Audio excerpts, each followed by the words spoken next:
Good evening, everyone, and welcome to another edition of Drive for Life. I'm your host, Brian Martindale. Today, we're actually filming during the day because it's a very special day. It's not only Valentine's Day, but it is National Donors Day. So we're celebrating that with a live interview today with the first adult that Kidneys for Kids is helping in Michigan. So I'd like to introduce you to Sarah Jane Meyer. Sorry about the blip there, Sarah Jane. No, you're fine. How are you today? I'm good. I'm Thank very excited to be here and share my story. Thank you for coming on today. Well, let's just start with a little introduction to who is Sarah Jane Meyer? How long have you been in Bay City? Let's start with that. I've lived in Bay City my whole life. Okay. So,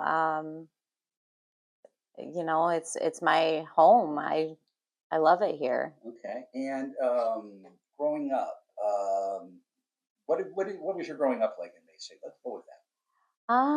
Growing up, back then it was you didn't go in till the street lights came on, Yeah. and you're running around the neighborhood with your friends, and Right. mom calls you, it's time for dinner, kind of thing. So You have some similar memories to me where you yes. didn't come home until they allowed you to come back into Yes, the house. yes. So you lived here in Bay City, and what was your career? I know right now you're on a little break, but tell us about your career here in Bay City. Well, my goal in life was to help others. And I was always a caregiver to my mother, my grandmother. I worked at a group home. I worked at New Dimensions, helping people with disabilities find employment and succeed out in the community. Okay, so So, you've had a great career there, and family wise. family wise, it's been hard because my PKD is genetic. Mhm. So, going through my early childhood, watching my mother and my aunt go through kidney failure really made me want to know if I would have the disease. Right, and just so the audience knows, we have a mutual friend, Jamie Nichols, who's our board president. Now, isn't Yes. it true that when your mother was going through treatment, was she in with Jamie at the same Yes, time? they know each other. Yep. So is that how you and Jamie originally met then? Kind of. And she's also my husband's cousin by marriage. Oh, okay. I didn't So, make that connection when we were yes. all introduced. Yes. Very cool. And now a little bit about your husband. Now you've been together quite a while. Yes, we started dating in 2009 and we've been married since 2018. Oh, congratulations. So we were always very upfront with each other about my disease and, the way that our life may change at some point. Right. Um, so after we got married, we had discussed having children and things like that. But we decided not to because we wanted to break the cycle in my family Okay. of having the genes passed To down another generation of another children generation, because I am the last one in my family with it, with it. my immediate family. So Okay. Now, going into, obviously you're battling kidney disease now. yes. How long, when would it first actually show up? I mean, you knew this was in your family. When did you start experiencing Well, when I was 13 years old, I decided that I wanted to know if I had it or not. So I was at the hospital and had an ultrasound done, and I could tell from the nurses' faces, even though they couldn't tell me for sure what was going on, that it wasn't a good sign. it? Like a reaction? Yeah, so that's kind of how I knew. Okay. And it was a struggle at a young age to come to the realization that I would be facing this disease eventually later in life. Mhm. But then it also made me realize that I had to live life to the fullest, and do everything I could to stay healthy and experience the things I wanted to experience before I couldn't. Right. So you took that into account ahead of time, Hmm. planned ahead, and you've lived your best life up to this point. Yes. So that's always great I to mean, hear. lots of family trips out of state, going to concerts, being with friends and family. We're always on the go. That's how my life used to be, and working very hard in my career. Right. Now, you mentioned to me something about the time you found out or your kidney disease became active.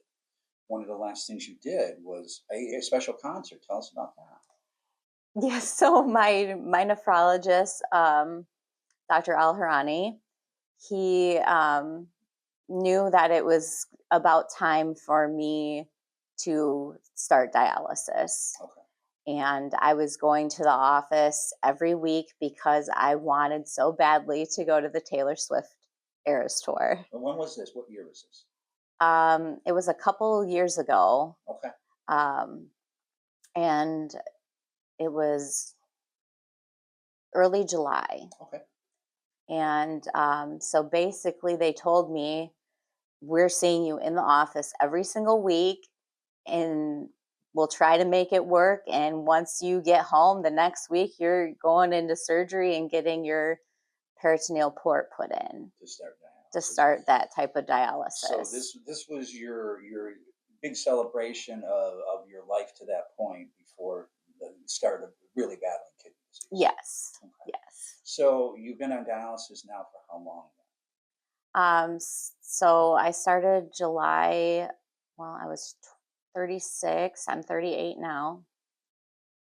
So So 3 years. yeah, It kind of blurs, after a while. sure, I'm sure it does. Um, And how many days do you go a week? Just so the audience starts to understand this. We're going to talk more about the first year I went 3 days a week, and gratefully now I'm down to 2 days a week. it. Oh, that's great. So that's wonderful.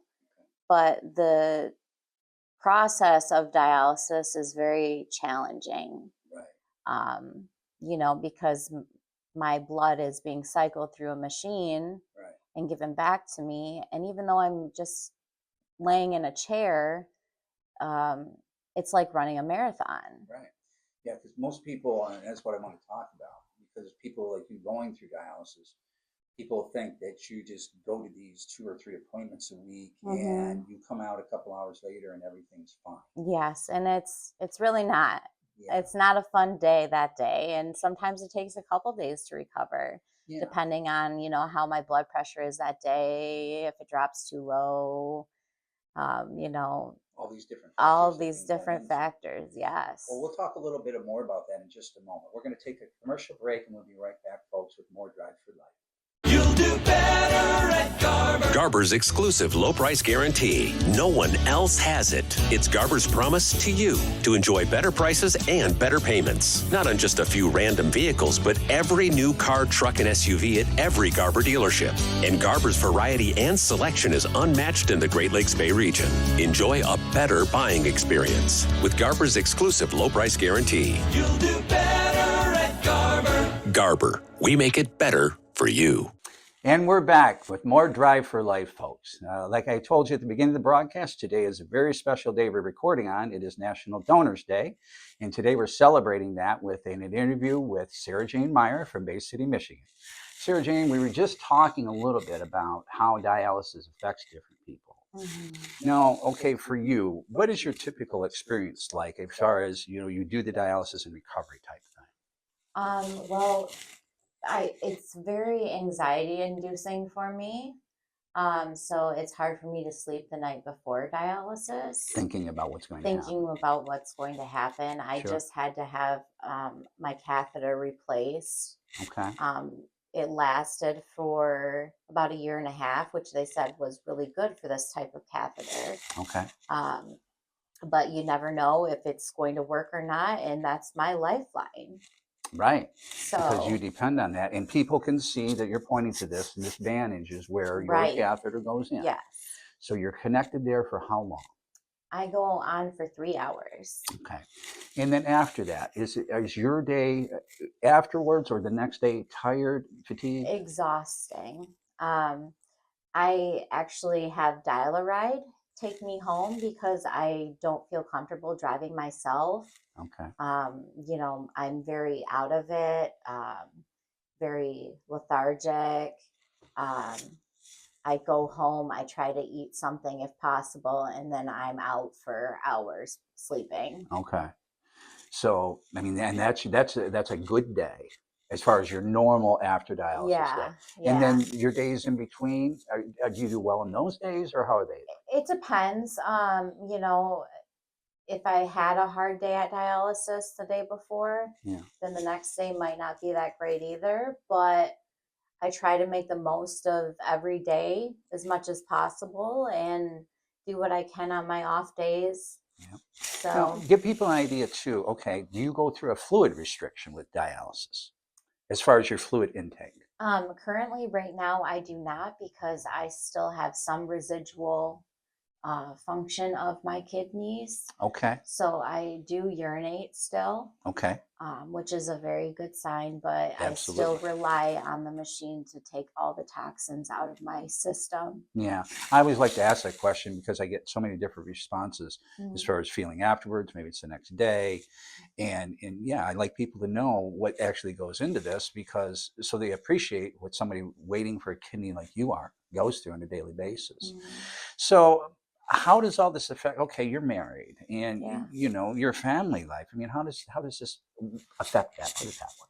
It's hard because I don't get to spend as much quality time with my husband because I'm so tired. By Sure. the time he gets home from work, I'm exhausted and still sleeping. Yeah.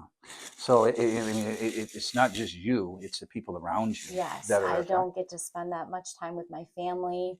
My immune system is lower, so you know, my nieces and family and friends, I if anyone's sick, I can't be around them Right. because that could make me sick and get very ill and end up in the hospital. Right, and that's what we find out with, and we like people to know with many people on dialysis, they can't Hmm. be around somebody sick because a simple cold or flu to Sarah Jane, where I can beat it, can put her in the hospital Right. for quite a long time. Yeah. I know. So, looking at all that, so you've experienced now dialysis for a full 3 years now. Hmm. You watched your mother and other people go through it in your family.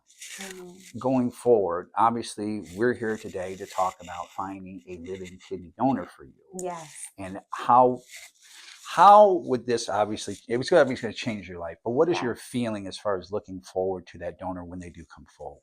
I am just ecstatic and would be immensely grateful and hope that I could form a bond with them for the rest of my life. Well, I can tell the audience from being a living donor on donor day, I'm lucky enough to have a relationship. My recipient was 10 years old when she received my kidney. Now she's 22 in college and part of our board of directors. And in seeing those kind of things happen to somebody I donated to over 12 years ago has made me do what we're doing here today. Right. Is today we're here to find a kidney match for this nice lady, Sarah Jane Meyer. Let's talk about where are you being treated at? Where does your home transplant center? University of Michigan. Okay, go blue. Yeah. Well, I can tell you from experience again, you couldn't have better treatment. I donated there and I've been a mentor there now for 9 years. Hmm. So you go back and forth. So your regular appointments, you're driving 100 miles each way for from Hmm. basic. Yeah. And how often do you have to do that? Right now, it's once a year. Okay. And then regular appointments to your nephrologist here? Yes, because I am on dialysis, they actually come to the Fresenius clinic. Okay. So you're seen right there. Yeah. Okay. Okay. And now you are listed currently Yes, I for am. transplant. Yes. And how long have you been listed? Since 2022. Okay.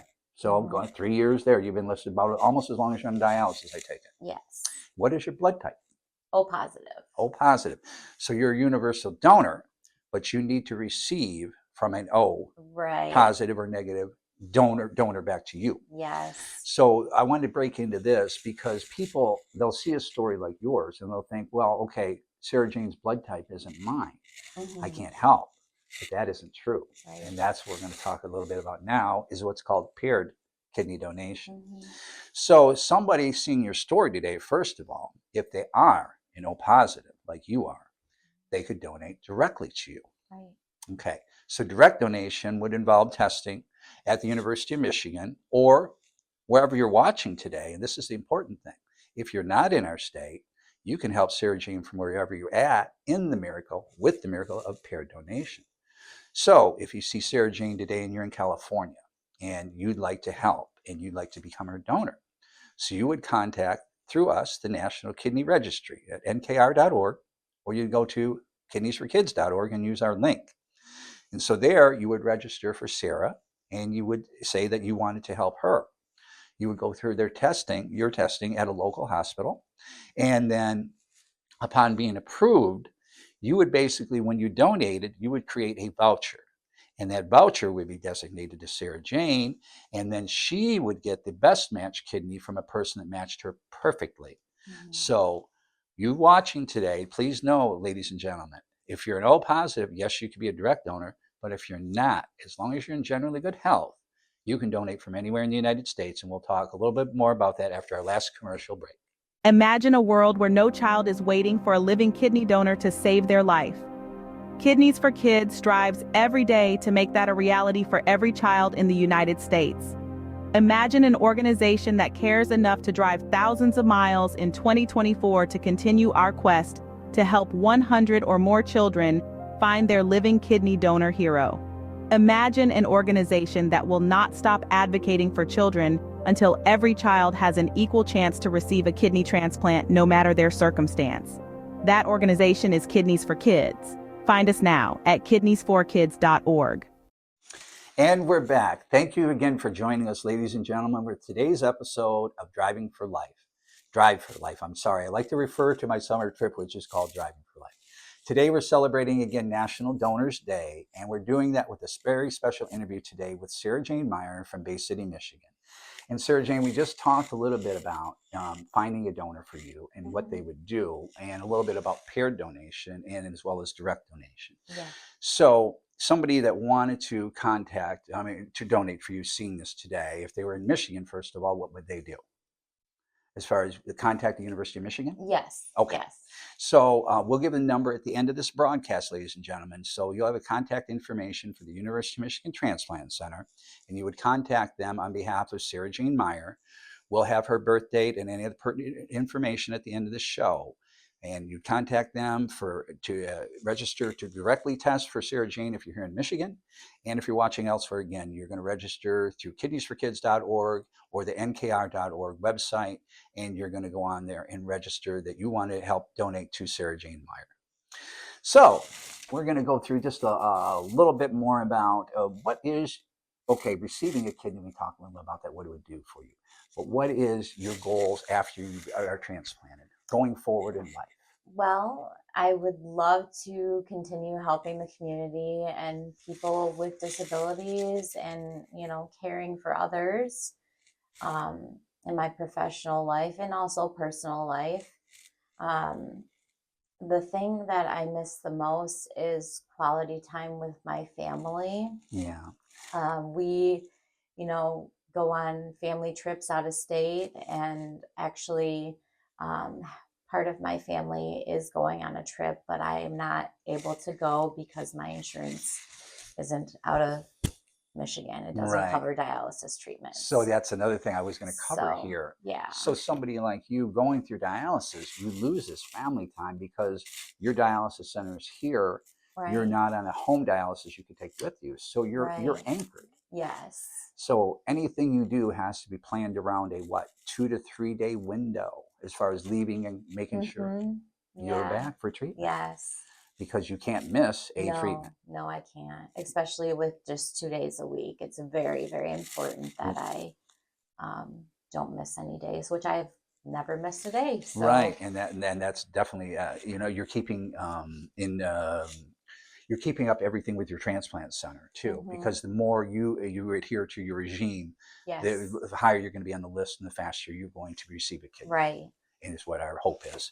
What our hope is, ladies and gentlemen, when you're watching today, you're inspired by Sarah Jane Meyer's story and about learning about what you've learned today about living kidney donation, paired kidney donation, about a little bit what it's like, what I've told you about to be a donor. And I want to just elaborate a little bit about that. coming forward for Sarah Jane Meyer today, I can tell you from experience, you will not participate in a more profound thing in your life. Having children is one thing, being married, having grandchildren, but giving part of yourself to save somebody else's life is like no other.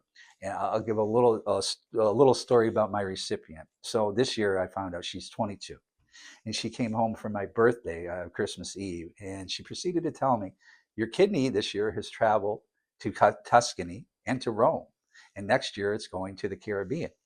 Oh, So I want people to realize that part of you will be with you, and then the other part of you, which is kind of surreal when you look at it, can be doing other things. Like the other part of me is getting a college degree right now in neuroscience. Part of me is traveling the world, and we want these things for Sarah Jane. And part of you can go with her on these life adventures and just living a full, healthy life for the rest of her life. So let's close out the show just talking about, we know going forward you want to help people and things like that.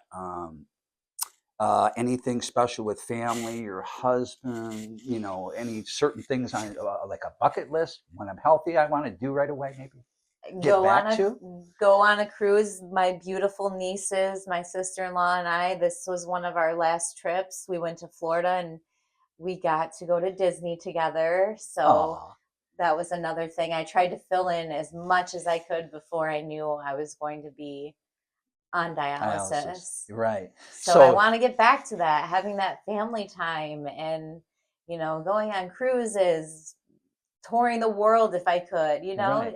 anything. So this is kind of almost like when you see the Super Bowl. What's the first thing you're going to do? Want to go to Disneyland? Right. There's one on your bucket list. And Universal Studios because I'm a big Harry Potter fan. So, Oh, beautiful. so we did that, but Okay. I'd love to go back. Okay. So Yeah. yeah. Yeah, I know I've got to experience a couple of those things with my children, my son, and hopefully soon with my grandchildren. And yeah, all those special things in life, people don't take into account when you're battling kidney disease. Number one, you're locked down if you're on home or hemodialysis, going to a center. Number two, you're experiencing the fatigue and everything you go through. A lot of times it's restricted fluids. It can be restricted diet. Yes, very restricted diet. That's something we didn't touch on. So what Yes. is your diet like?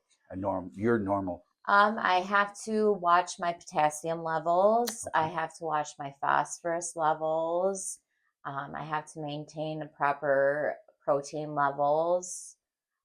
So it can be very difficult to navigate that at points. Right. Is there certain foods you absolutely have to stay away from? Anything like that? Within moderation, because especially with potassium, you Right. don't want it too low, Right. But but you you don't. don't want it too high either. So it's kind of almost a guessing game at times. Hmm. But a lot of the foods like, potatoes, tomatoes, bananas, all those are very high potassium foods. Right. Right. So yeah, Having to watch everything in your mind or keeping track of everything. It's no just, oh, I can go grab something and I can just eat this. So I got a right. hankering for this. Right. And with the phosphorus, my biggest downfall is I love McDonald's Coca-Cola. And Everybody has their favorite thing. and you cannot, drink dark colas because there's a lot of phosphorus in Yeah. it. I mean, for me, I gave up most colas when I donated, because we know how they can harm the kidneys, especially dark colas. Yes. And hearing, what you have to go through as far as moderation and stuff. Yes. With my recipient, when Jessica woke up from receiving my kidney, the first thing she asked for is, could she have a baked potato again? Right. Because she had been restricted. And I love potatoes too. Yeah. And so those things you can go back to with that kidney. You can go back into full force and not think about, I have to eat this way every day, or Right. I'm on this regime and I'm chained to this machine basically until we find this donor. Yeah. So we're going to close out today, ladies and gentlemen, with, again, this has been Sarah Jane Meyer from Bay City, Michigan, with us today on Drive for Life. We're advocating for her today for a living kidney donor. As soon as we stop the show here, you're going to watch the credits at the end, her contact information for the University of Michigan, as well as the National Kidney Registry. So either way, whether you match Sarah Jane in blood type or you don't, you can become her living kidney donor hero today. We thank you for watching. I thank you for being with us today, Sarah Jane. Thank you so much for this opportunity. We're so glad to do it. This is what Drive for Life is about, is finding life for others. Ladies and gentlemen, have a blessed day, and we'll see you in the next episode of Drive for Life. Ladies and gentlemen, as of this broadcast, Sarah Jane Meyer's registration with the National Kidney Registry remains incomplete. Please use this information you're seeing now with the University of Michigan Transplant Center to register to be a living kidney donor to Sarah Jane Meyer. Their wonderful paired donation program works with hospitals throughout the United States. Thank you.